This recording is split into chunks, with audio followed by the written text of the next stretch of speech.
Welcome to another deep dive. We all know the feeling of information overload, right? You want to understand something new, really get to the heart of it, but it's easy to get bogged down. Yeah, absolutely. Well, that's where we come in. We do the digging, we get to the essentials, just for you. We pull out those key insights, ready to go. And today, we're tackling a big one. We're going deep into Buddhist philosophy, specifically how it relates to something we've all wrestled with at some point: procrastination. I think it's going to surprise people how relevant these ancient ideas still are. Right. We've got some really fascinating source material here. Reflections on Buddhist principles, but also, this practical side, a 7-step formula for instant action. Apparently, it's all about taking those philosophical ideas and turning them into something you can actually use. Very cool. So our mission, if you will, is to really grasp how Buddhism views procrastination. And then even more importantly, what can we learn from it? What are the actionable steps that can actually help us break free? Sounds like a plan. All right, let's jump right in. Our first stop is this concept of samsara. It's central to Buddhist thought. It's about the cyclical nature of existence, this endless cycle of birth, death, and rebirth. The source material describes it really vividly as this constantly turning wheel. And what struck me is how this idea connects to the way procrastination can feel, Oh, yeah, it's like you're caught in a loop. Exactly. It's like day after day, you're facing these tasks and promising yourself, okay, tomorrow I'll get it done. But then tomorrow comes, and it's the same story. The wheel keeps spinning, and we just feel stuck. It's so relatable, isn't it? That feeling of being trapped in that cycle. It is. And in Buddhism, that feeling of being trapped is at the heart of samsara. It's all tied to our desires and our aversions. And it goes beyond just those day-to-day tasks. The text actually brings up Siddhartha Gautama. He was the founder of Buddhism, the Buddha himself. And before he reached enlightenment, he lived a life of complete luxury. Everything you could possibly want, he had it. But there was this persistent dissatisfaction, this restlessness he just couldn't shake. And it made me think, maybe procrastination is kind of similar. Maybe it's not just laziness, but also driven by this underlying discomfort, something we're trying to avoid. Makes sense. Instead of dealing with the task, with whatever's making us uncomfortable, we opt for a distraction. It's that instant gratification that's so appealing. Right. Anything but the task itself. But here's where things get really interesting. The source material asks us to consider something kind of radical. What if procrastination isn't the enemy? What if it's actually a shadow cast by your untapped potential? That's a powerful reframe, right? Huge. It's like instead of this negative thing we need to fight, it becomes a clue. It's like, okay, what's this procrastination guarding? Exactly. It forces us to ask why we're hesitating, what's really going on underneath. And from a Buddhist perspective, these shadows, they're not inherently bad. They can actually be teachers. Yeah, like illuminating something we need to pay attention to.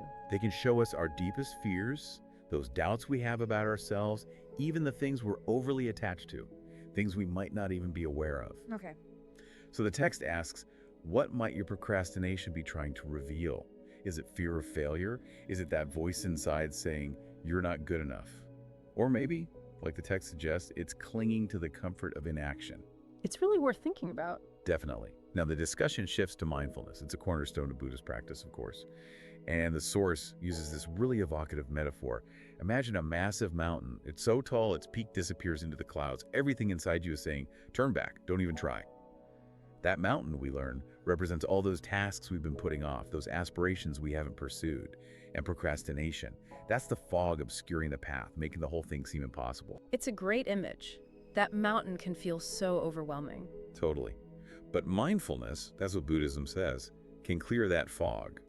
So what does mindfulness actually look like in this context? Well, essentially, mindfulness is about cultivating awareness.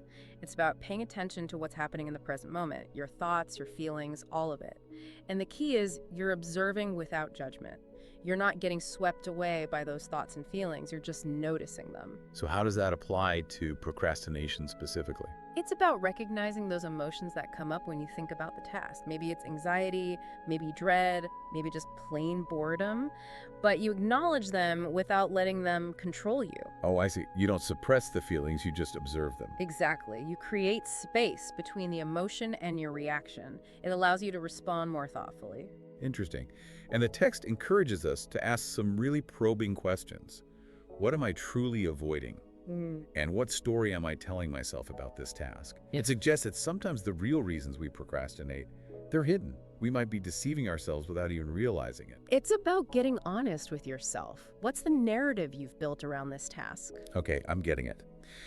Now, the source moves on to another powerful symbol. This time, it's the lotus flower. The one that grows in muddy water, but blooms into this beautiful flower. Yeah, very symbolic. It's a perfect metaphor for overcoming procrastination. It really is. In Buddhism, the lotus represents purity and enlightenment emerging from these difficult, even impure environments. And the connection is so clear. The text is saying that to move past procrastination, we have to go through that mud. We have to face our fears, our doubts, that inertia that's holding us back. It might not be pretty, but there's this potential for something beautiful on the other side. And it emphasizes that progress is gradual. It's not like you snap your fingers and suddenly you're free. It's more like those lotus petals slowly unfolding. That's really encouraging. You don't have to do it all perfectly right away. Just consistent effort, that's what matters. So the big question is, where does that effort come from? Where do you find the motivation to get started when procrastination feels so overwhelming? And the Buddhist answer, it seems, is that we already have everything we need. It goes back to this core Buddhist teaching that every being has Buddha nature. It's this inherent potential for awakening, for liberation. So that power to overcome procrastination, it's already inside us. Right there in your mind. We just need to tap into it. And the text suggests this shift in perspective. Instead of seeing tasks as these burdens, these obligations, what if we saw them as chances to grow? And those challenges, they're not roadblocks, they're stepping stones. It's about changing how you relate to the task itself. It can make a world of difference. Right. And when we connect our actions to a larger purpose, the source argues that motivation follows naturally. It's about aligning what we're doing with our values, with the bigger picture. Yeah, it gives it meaning. And then there's this really impactful reminder. It says, every moment of delay is a moment stolen from your future self. It's so true, right? Hits home. But then it balances it with this encouraging statement. Each time you choose to act, no matter how small the effort, you plant a seed that will blossom into success, fulfillment, and peace. So it's not like we're doomed to procrastinate forever. It's a habit we can change. All right, so we've covered a lot of ground. We've looked at samsara, mindfulness, that lotus flower analogy, and this idea that we have the potential within us to overcome this. What's next? Now we get into some of the specific Buddhist principles that can really help us break free from procrastination. The text introduces right effort, which is one of the elements of the Noble Eightfold Path. Right effort. That sounds interesting. What exactly is it? Well, it's not about pushing yourself to the limit, forcing yourself to work nonstop. It's about finding balance. It's about choosing wholesome actions and thoughts over unwholesome ones. And it's about finding that middle ground between burning yourself out and being completely apathetic. That makes a lot of sense in relation to procrastination. I mean, often isn't it either we feel so overwhelmed we don't even start, or we go all in for a short burst and then crash and burn? Absolutely. Procrastination thrives on that imbalance. We're either completely drained by the thought of the task, or we get a fleeting burst of energy that quickly fizzles out. Yeah. Right effort is about finding a sustainable way to engage. I'm with you. So how do we put right effort into practice? It's about being mindful of how you're using your energy. Are you pushing too hard, or are you letting things slide? And it's about making conscious choices. Okay, got it. Now, the source also highlights this connection between Buddhist teachings and, believe it or not, neuroscience. Can you explain that? Yeah, it's fascinating. What we're learning about the brain actually supports what Buddhists have been saying for centuries. Neuroscience is showing that procrastination isn't just a lack of willpower, it's often a biological response to stress. Right. When we face a task that our brain sees as difficult or unpleasant, it can trigger a fear response. The amygdala, which is the part of the brain that deals with fear, gets activated. And that sends signals that make us want to avoid the task. So it's like a built-in avoidance mechanism. Exactly. And that's where the Buddhist teachings on attachment come in. Procrastination often stems from our attachment to comfort, our desire for immediate gratification.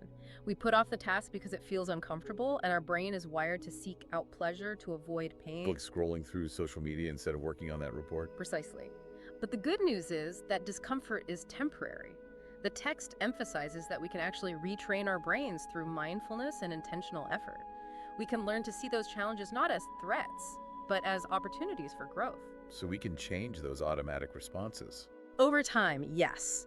And the source provides this great story to illustrate how these principles work in real life. Have you heard about Elena? Oh yeah, Elena. the graphic designer. What's her story, Anna? So Elena was super talented. She wanted to start her own agency, but she was held back by this crippling self-doubt and perfectionism. It manifests as procrastination, right? Exactly.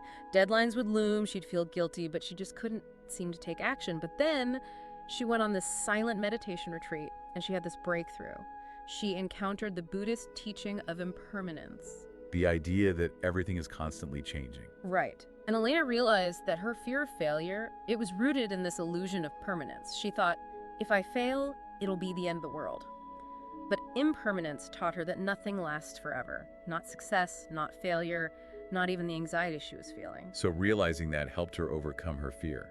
It really did. It took away that sense of permanence, that heavy weight, and she started applying right effort. She broke down her tasks into these tiny, manageable steps. Instead of trying to tackle everything at once, she just focused on one small thing each day. Like sending one email or sketching one idea. Exactly. And it worked. By shifting her focus from achieving perfect outcomes to just making consistent progress, she transformed her relationship with her work. It's proof that small, mindful efforts can break that cycle of procrastination. Really inspiring. So we've talked about impermanence, right effort, and now the text brings up another key Buddhist principle, detachment. Now, when we hear that word, it can sound a bit negative, like you're not supposed to care.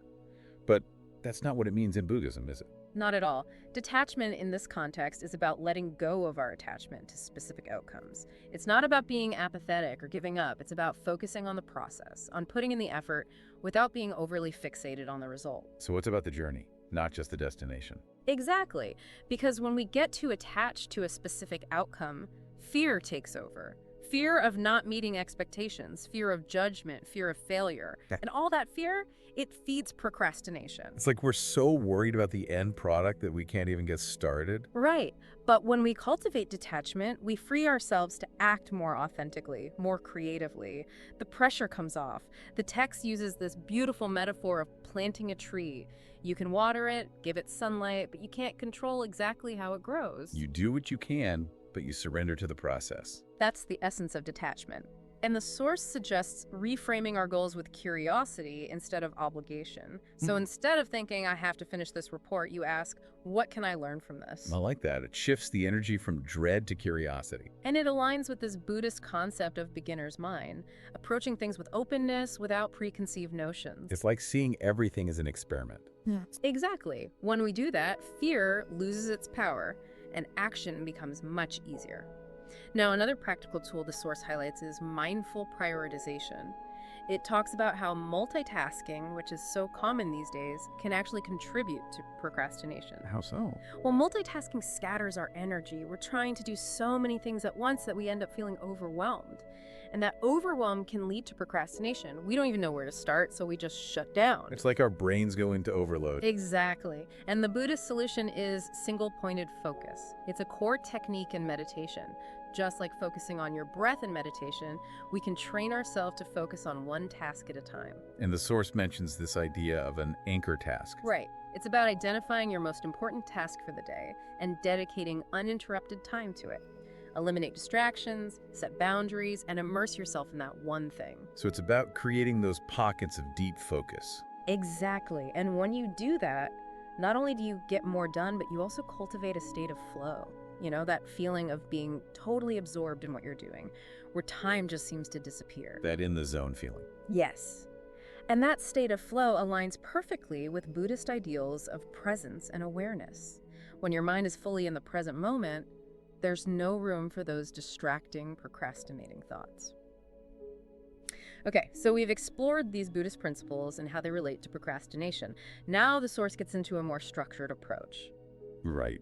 Yeah, it lays out these 7 steps to liberation from procrastination to purpose. They're like a practical roadmap for applying everything we've been talking about. Awesome.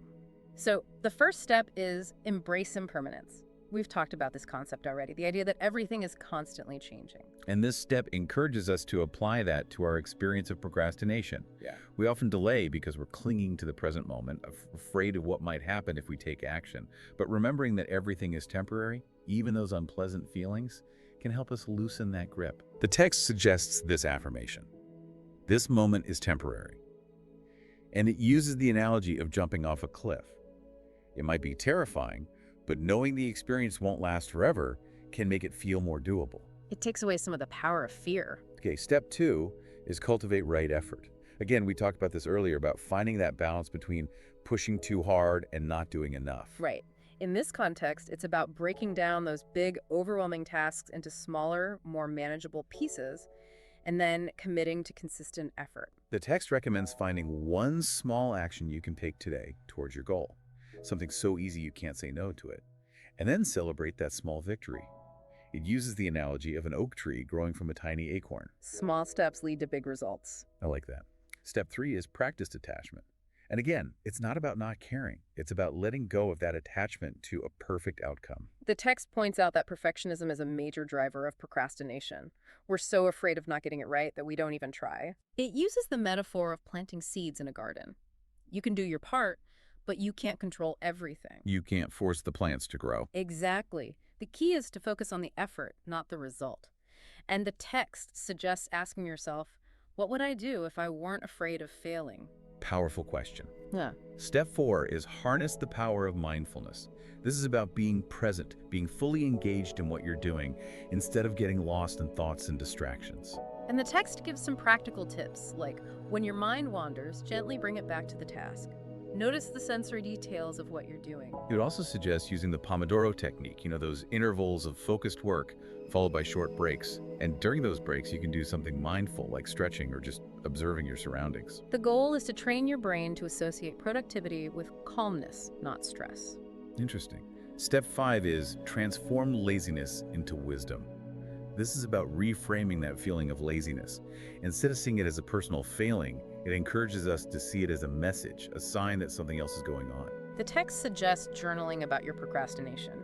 When you're avoiding a task, ask yourself, what story am I telling myself about this? And by understanding the root cause of that resistance, you can address it more effectively. Maybe it's fear of failure, or maybe the task feels too overwhelming. And once you know the cause, you can start to break it down. Okay, step 6 is develop compassion toward yourself. This is about recognizing that beating yourself up for procrastinating will only make things worse. Self-compassion is essential. It's about treating yourself with the same kindness you would offer a friend. The text encourages us to replace negative self-talk with more compassionate language. So instead of, I'm a failure, it's okay to feel stuck. Let's see how I can move forward. Much gentler approach. Definitely. And finally, step 7 is align action with intention. This emphasizes the Buddhist principle of karma, the idea that our actions have consequences. And the text suggests that when our actions are aligned with our values and our sense of purpose, we're naturally more motivated. It gives our actions meaning. Exactly. So ask yourself, why does this task matter to me? Connect it to the bigger picture, to your goals, to what you want to achieve in the world. The text gives some examples, like how a work project might benefit others, or how exercise contributes to your well-being. It's about finding that deeper meaning. When you do that, tasks become opportunities, not burdens. So we've come full circle. The source returns to this idea that procrastination can actually be helpful in a way. It can show us where we're holding back, what fears we need to address. It's like a signpost pointing towards our potential. I love that analogy. Okay. So to sum up, we've explored how Buddhism views procrastination, not as simple laziness, but as a complex web of fears, doubts, and attachments. We've looked at the power of mindfulness, the symbolism of the lotus flower, and the importance of aligning our actions with our purpose. We've also delved into those 7 steps, which provide a practical framework for overcoming procrastination. Exactly. And now we want to hear from you. What resonated with you most? What step are you going to try? What insights will you take away from this deep dive? For me, it's that idea that procrastination isn't a character flaw. It's a signal, a chance for growth. Yeah. And that's empowering. So as we wrap up, here's a final thought. Life is too short to be spent in a state of constant delay. The Buddhist concept of samsara reminds us that everything is cyclical. But within those cycles, we have the freedom to choose. We can choose to rise above our inertia, to take action, to live fully. Thanks for joining us for this deep dive. We'll see you next time. Take care.